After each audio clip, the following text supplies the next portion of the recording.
ठाणे लोकसभेत महायुतीत अद्यापही नाराजीचा सूर पाहायला मिळतोय। जोपर्यंत भाजपाचे वरिष्ठ नेते बैठक घेणार नाही तोपर्यंत मस्केंचं काम करणार नाही असं आता भाजपाचे ठाणे पदाधिकारी म्हणतात आणि अजूनही ते आपल्या या मुद्द्यावर ठाम आहेत। नरेश मस्केंचा अर्ज भरण्यासाठी भाजपच्या पदाधिकाऱ्यांची अनुपस्थिती होती। ठाणे या जागेवरती भाजपाचा अधिकार असल्याचा ठाण्याच्या सगळ्या भाजप युनिटचा दावा होता। तिथे आमदारांच्या बाबतीत सुद्धा भाजपची सरशी आहे आणि या पार्श्वभूमीवरती ही जागा आपल्याला सुटायला हवी होती असा भाजप पदाधिकाऱ्यांचा दावा। परंतु कधी कोणत्याही बैठकीमध्ये मीटिंगमध्ये कोणताही कार्यकर्ता त्यांना क्रॉस गेला नव्हता।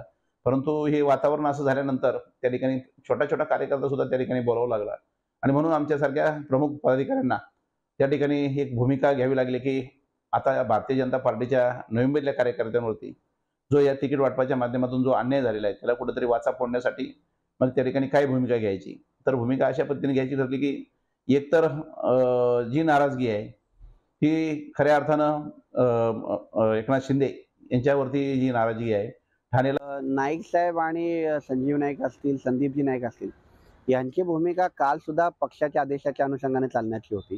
त्यामुळे त्यांनी पक्ष आदेश पाळत आज फॉर्म भरण्याकरिता उपस्थिती दाखवली। काल आमच्या कार्यकर्त्यांचं म्हणणं जे होतं ते त्यांच्या पुढे ते आम्ही मांडलं। पदाधिकारी आम्ही सगळे काल प्रदेशाध्यक्षांच्याकडे सुद्धा गेलो, त्यांच्याशी सुद्धा चर्चा विनिमय केली आणि मग आमचं मत आमचं म्हणणं जाणून घेणं हे पक्षश्रेष्ठींच्या अनुषंगाने पक्ष हिताच्या दृष्टिकोनातून किती योग्य आहे हे आम्हाला सांगण्याकरिता पक्षश्रेष्ठींबरोबर आमची चर्चा होणं गरजेचं आहे।